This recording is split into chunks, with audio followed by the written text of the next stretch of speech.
kelengkapan administrasi di gugus depan itu apa saja sih, Kak? Administrasi gugus depan itu mengarah kemana? Mengarah terhadap akreditasi gugus depan. Ya, sekarang menurut Undang-Undang Republik Indonesia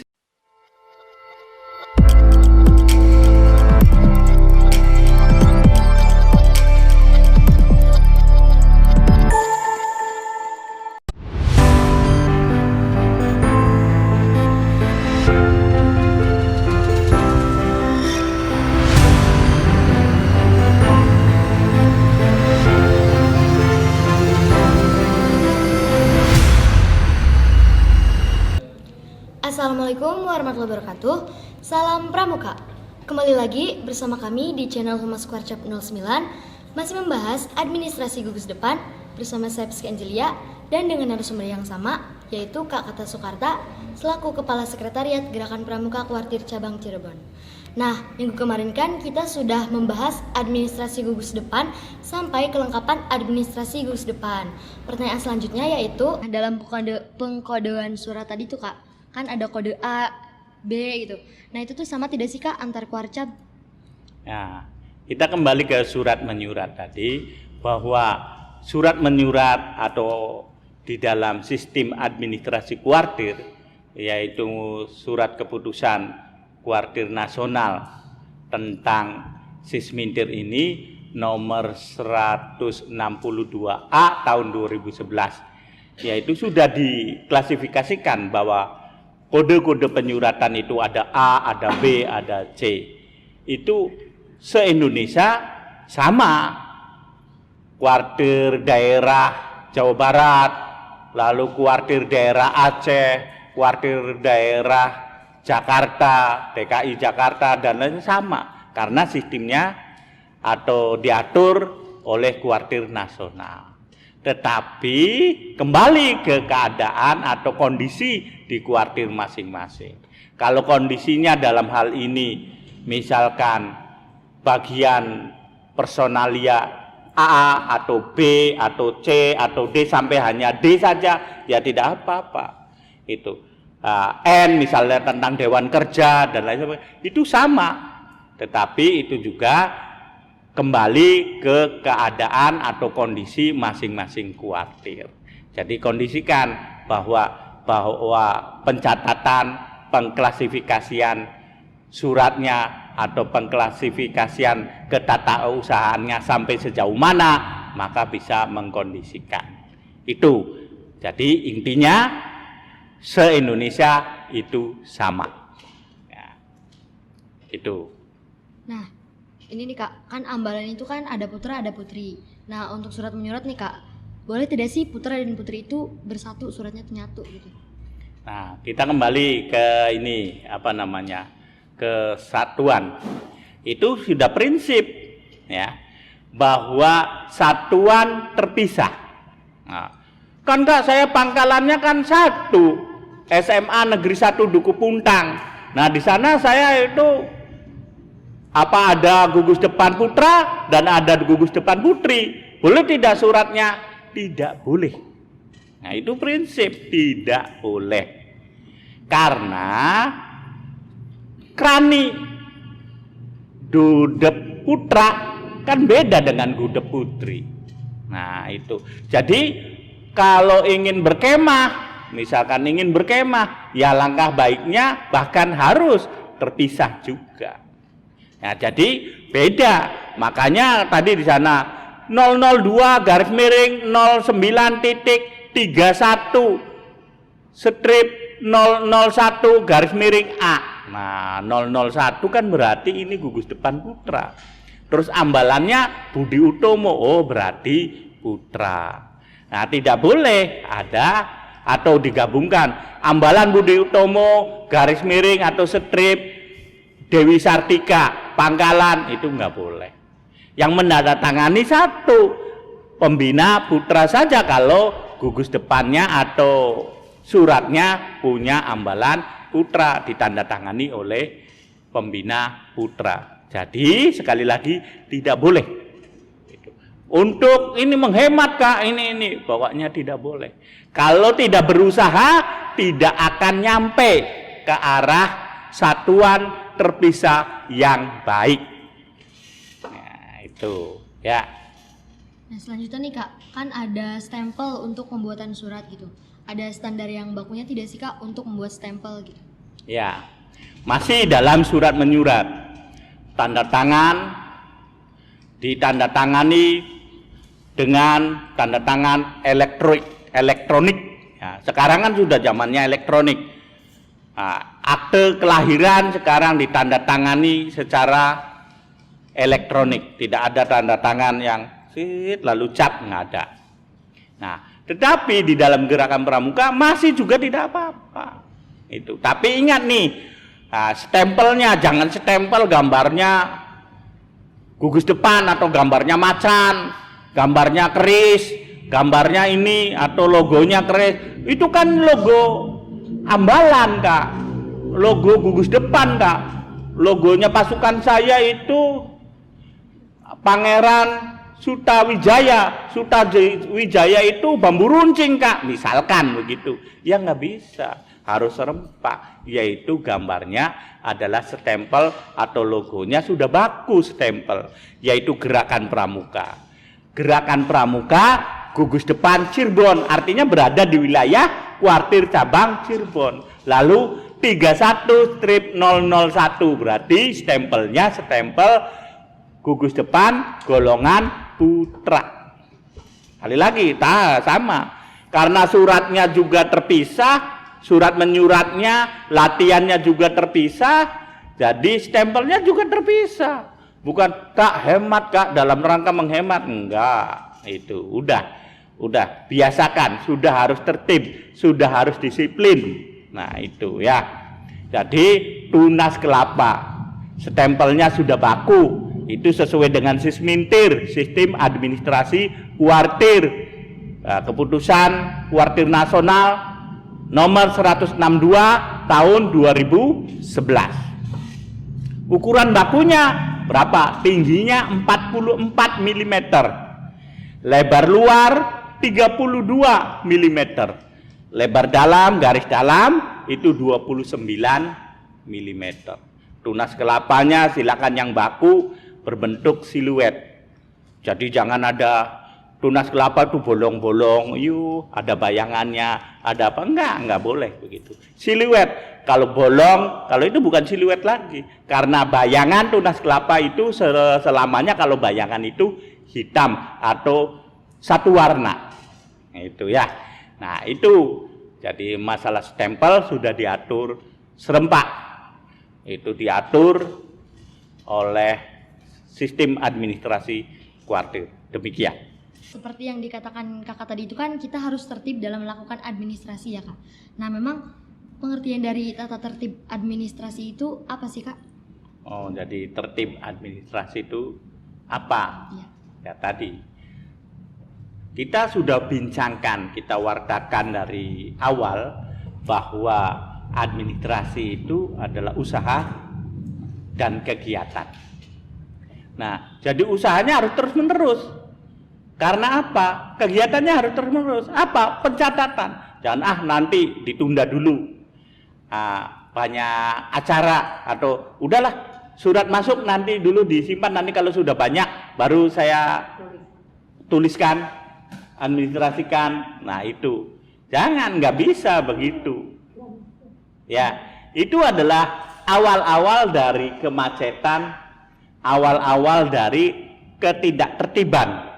Nah, menunggu banyak, nanti capek begitu. Padahal sih hal-hal yang dari kecil itu, dari hal-hal yang sepele. Oh iya. Tadi pembina misalkan menanyakan kepada Krani, Krani, itu tadi kan ada calon anggota sudah ngisi formulir belum? Sudah Kak. Iya. Ada berapa anggota yang masuk hari ini? Nah, untuk hari ini ada 5 orang. Ya udah ya, saya nanti dibukukan. Iya Kak. Hanya tumpuk aja di map. Nah, lupa. Nah, inilah yang menjadi cikal bakal bahwa pengadministrasian tidak berjalan. Nah, jadi tertib ya, harus sekecil apapun, sedikit apapun, masukan. Masuk hari itu pekerjaan, masuk hari itu juga harus diselesaikan hari itu supaya hari kemudian tidak akan menumpuk menjadi permasalahan baru. Nah, jadi disiplin, tertib administrasi itu disiplin. Kita siapa? Oleh siapa? Ya yang bertanggung jawab dalam hal ini, ya tanggung jawabnya siapa? Masalah pengadministrasian keanggotaan. Siapa yang bertanggung jawab dalam administrasi keuangan atau iuran anggota? Siapa? Nah, itu harus. Mana checklist? Sudah checklist kegiatan sudah dikirimkan belum ke Kuarcap? Nah, syaratnya itu supaya ada rekomendasi begitu. Kalau kuartir cabang tidak menerima checklist kegiatan itu apa? Checklist kegiatan itu misalkan gugus depan A, ambalan, B itu mau pelantikan. Nah, pelantikan atau kegiatan hacking yang di tempat orang lain. Nah, tapi minta rekomendasi bahwa kegiatan itu mau dilaksanakan boleh atau tidak. Kan lihat checklist, sudah dilakukan apa saja. Pembina yang akan ikut siapa saja. Orang-orangnya, lalu berapa orang, ya, lalu calon yang mau ada kegiatan, mau melaksanakan kegiatan berapa orang, mengandung nilai apa, bahaya tidak, mengandung bahayanya bagaimana, sudah disurvei belum, siapa yang mensurvei, apa, sudah akan ditelaah oleh Kuarcap. Nah, awalnya dari mana? Dari gugus depan. Kalau ini tidak dilakukan, udah Kak, sudah pokoknya checklist sudah. Padahal pas itu ditaruh di map, lupa di mana. Nah, sedangkan rekomendasinya harus besok. Nah, itu nantinya gagal. Nah, itu yang dimakan tertib administrasi itu masing-masing dari gugus depan ke Kuarcap ya harus seimbang, bagaimana saling menunjang. Nah, itu adalah bagian-bagian dari tertib administrasi. Nah, masih tentang administrasi ya Kak. Kan administrasi itu dilakukan oleh setiap golongan seperti penggalang, siaga, dan penegak. Nah, sama tidak sih Kak administrasi dari golongan yang tadi? Ya, jadi apa namanya, jenis administrasinya sama tidak gitu ya. Sebenarnya antara golongan administrasi golongan muda, yaitu golongan muda itu adalah golongan siaga, penggalang, penegak, pandega. Pada intinya sama. Ya, itu pada intinya sama. Nah, itu tergantung dari kita. Sub-sub masing-masing gugus depan itu pengelompokan administrasinya bagaimana. Pokoknya administrasi sih sama semua. Sama antar golongan. Nah, beda yang membedakan apa? Nah, misalkan tadi bahwa administrasi itu ada buku induk, ada logbook, ada perencanaan, ada program kerja, lalu ada penempatan. Nah, itu ya sama sistemnya sama, tapi isinya yang berbeda. Tentu kalau golongan siaga ya beda perencanaan programnya dengan golongan penggalang. Golongan penggalang ya beda dengan golongan penegak pandega. Ya, jadi harus disesuaikan dengan usia penggolongan keanggotaan. Tetapi pada intinya sama. Di dalam administrasi juga kan ada kayak buku kegiatan gitu Kak. Nah, memang apa sih Kak buku kegiatan itu? Dan yang membedakan antara buku kegiatan mingguan, bulanan, semester, dan tahunan itu apa? Oh ya, kita mengulang lagi nih tentang administrasi tadi. Bahwa administrasi, fungsi-fungsi administrasi, yaitu di dalam dalam fungsinya salah satunya adalah perencanaan, pemrograman. Nah, perencanaan kegiatan, program, ya tadi yang ditanyakan program, ya program kegiatannya, program kegiatan mingguan, kegiatan bulanan, tahunan, nah itu apa masing-masing berbeda. Tetapi pada intinya itu berawal dari perencanaan atau pemrograman rencana program kerja mingguan. Nah, kita tampilkan bisa juga program kerja mingguan nanti. Ya, itu bisa, yaitu tentang apa? Nah, program mingguan itu contohnya bagaimana? Nanti kita contohkan, ini ada. Nah, itu. Nah, program mingguan itu menyangkut kegiatan apa? Karena standarnya. Standar program kerja itu adalah kurikulum yang standar. Setelah yang kurikulum standar itu berdasarkan apa? Berdasarkan Dharma Pramuka. Itulah kurikulumnya. Nah, jadi lalu dijabarkan. Nah, standar minimalnya dari mana? Yaitu dari SKU, program kerjanya. Jadi program. Nah, di sana di dalam program kerja itu ada program kerja mingguan nih. Program kerja mingguan itu menyangkut apa saja? Di sana program kerja atau program kegiatan latihan mingguan. Minggu pertama misalkan. Minggu pertama menyangkut SKU nomor berapa? Nomor 1 atau nomor 6. Nah, tentang apa? Tentang patriotisme. Berarti temanya apa? Misalkan temanya agresi militer Belanda 1 atau agresi pertama. Wah, lalu di sini alatnya apa, bahannya apa, uraiannya bagaimana, lalu nyanyiannya apa. Ini yang kalau ini sebenarnya yang bikin adalah pembina nih. Nah, mengapa diutarakan juga untuk penegak? Karena penegak itu bisa membantu pembina karena penegak yang sudah mengikuti kursus instruktur muda. Nah, itu membantu menjadi pembina. Instruktur muda, kursus instruktur muda. Itu silakan bikin perencanaannya. Alat penggantinya apa kalau ini tidak ada? Pas itu. Ya, syukur-syukur diusahakan, direncanakan kan dalam rangka ini. Nah, bagaimana kalau misalkan program mingguan ini sudah direncanakan, sudah ditulis, tetapi tidak dilaksanakan? Karena apa? Hujan tiba-tiba.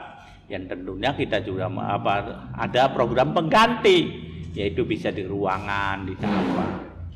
Yang penting dalam masa-masa kegiatan itu harus ada perencanaannya. Semua harus ada perencanaannya.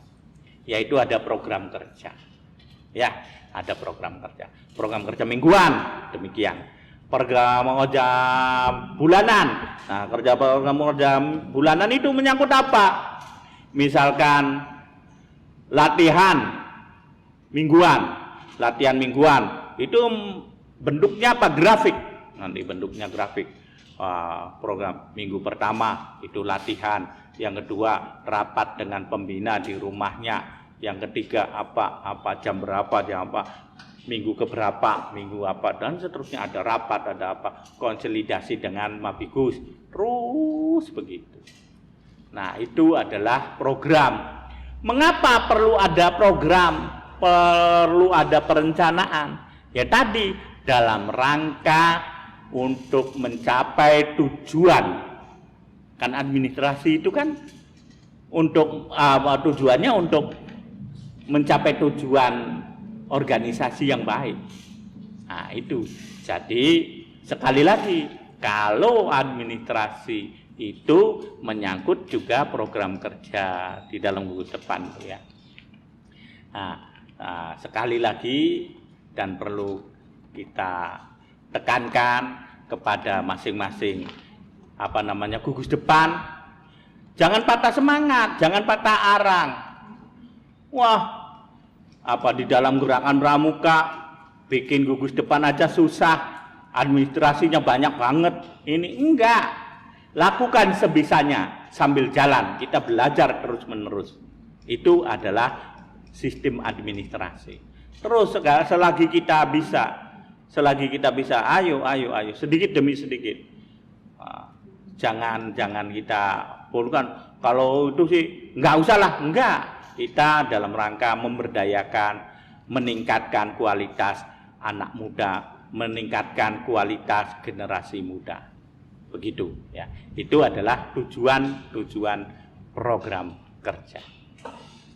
Baik, terima kasih Kak atas penjabaran dan jawaban dari Kakak. Semoga bisa menambah wawasan kita dan memecahkan sedikit masalah. Barangkali jika ada yang ingin disampaikan. Ya, kami berpesan kepada pelaku administrasi ya, dari Kuartir Cabang Cirebon, berpesan kepada semua gugus depan yang ada di kuartir di bawahnya kuartir ranting. Kita berusaha untuk meningkatkan mutu dari pendidikan kepramukaan dengan tertib administrasi. Dengan tertib administrasi, kualitas anak didik, kualitas peserta bina, kualitas pembina, anggota dewasa semakin meningkat. Karena peningkatan itu akan menambah kualitas dari masing-masing individu yang pada akhirnya akan membantu pemerintah dalam meningkatkan generasi muda di dalam peningkatan karakter yang baik, karakter yang sehat, karakter yang hebat demi nusa bangsa kita. Terima kasih atas pesan yang disampaikan. Semoga kita lebih tertib lagi dalam melakukan administrasi. Ya, jika ada yang ingin ditanyakan, silahkan bisa tulis di kolom komentar. Dan untuk kakak-kakak semuanya, jangan lupa untuk selalu melakukan protokol kesehatan, yaitu memakai masker, mencuci tangan, menjaga jarak, menghindari kerumunan, dan membatasi mobilitas. Jangan lupa untuk follow IG kami di akun DKC @dkckab.cirebon dan akun Kuarcap @kuarcapcirebon. Jangan lupa untuk share, like, dan subscribe channel YouTube kami di Humas Kuarcap 09. Terima kasih. Kurang lebihnya mohon maaf. Wassalamualaikum warahmatullahi wabarakatuh. Salam Pramuka.